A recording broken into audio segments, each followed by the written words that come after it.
The movie opens with a chilling sequence. A young woman, clearly terrified, runs from her home in suburban Detroit. She's barefoot, wearing only pajamas, and constantly looking over her shoulder. Whatever is chasing her, we don't see it, but the fear on her face says it all. She drives to a beach and makes an emotional phone call to her father, apologizing for being a bad daughter. Morning comes, and her body is discovered brutally murdered, her leg twisted, bones exposed. The scene sets the tone. Whoever, or whatever, is coming, it's unstoppable and merciless. After the opening tragedy, the focus shifts to Jay, played by Micah Monroe, a college student living an ordinary life in suburban Detroit. Jay enjoys swimming in her backyard pool, hanging out with her younger sister Kelly, and chatting with friends Paul and Yara.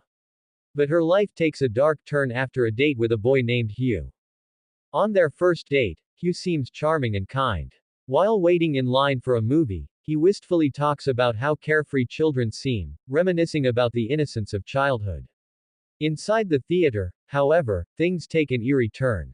Hugh points out a young woman standing near the entrance, but when Jay looks, she sees nothing. Hugh grows increasingly agitated and insists they leave immediately. This moment hints that Hugh is hiding a terrible secret.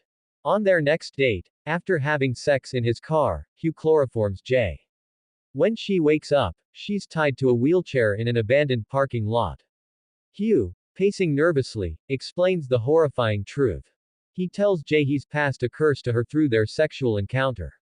This curse is an entity, something invisible to others, but visible to those it targets. The entity can take the form of any person, even someone Jay knows. It always walks at a slow, steady pace, but it will never stop. If it catches her, it will kill her and then return to its previous victim, in this case, Hugh. At that moment, Jay sees a naked woman walking toward them. Hugh demonstrates the only way to escape, passing the curse to someone else through sex. Desperate, he drops Jay off at her home and disappears, leaving her to grapple with the curse alone. At school, the curse makes its presence known. Jay sees an old woman in a hospital gown walking directly toward her. The woman's blank stare and slow pace are unnerving, and no one else seems to notice her. Jay flees, now fully understanding that Hugh's warning was real.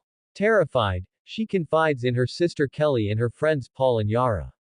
The group decides to stay together at Jay's house for safety. But safety is an illusion. That night, the entity finds Jay. First, it takes the form of a nearly naked woman with dark eyes, then shifts into a towering man with hollow features. Panicked, Jay flees the house, running to a nearby playground where her friends find her. Greg, a neighbor who seems to have a crush on Jay, offers to help. The group decides to track down Hugh, discovering his real name is Jeff and his hideout in an abandoned house. Jeff confirms the curse's origins. He contracted it from a one-night stand and passed it to Jay in desperation. He reiterates the only way to survive, pass it on. Later, while sitting by a lake, the entity attacks again, this time appearing as Yara.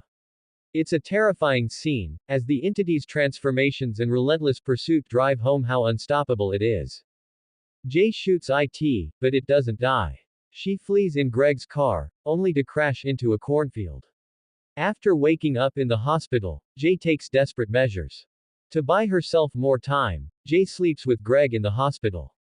Greg, skeptical of the curse, seems unfazed.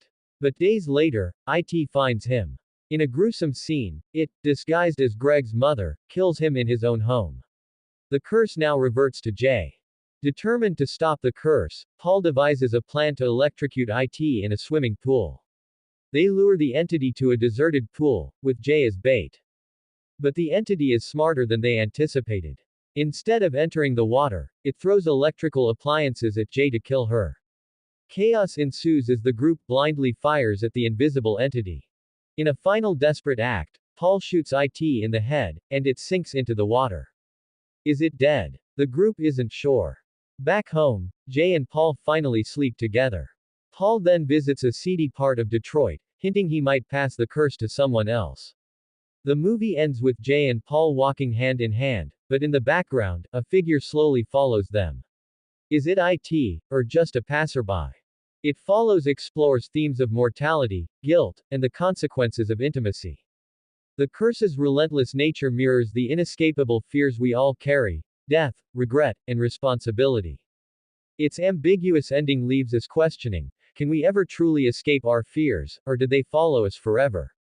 Thanks for watching. If you enjoyed this deep dive into It Follows, hit like, subscribe, and let us know in the comments which movie you want us to break down next.